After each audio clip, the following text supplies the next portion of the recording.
sono, olha. Ele disse que tá chorando. Oi, mamãe.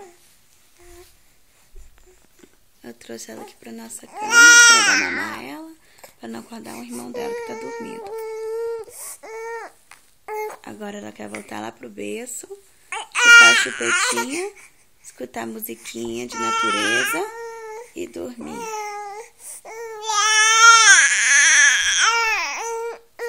Cadê princesa?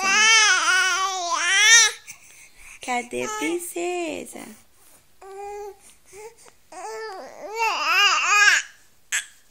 Cadê princesa? Cadê princesa de novo?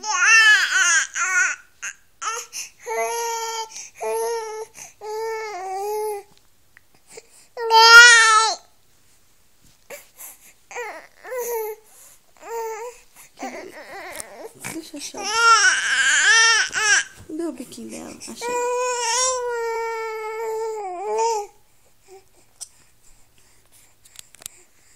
Olha o sono.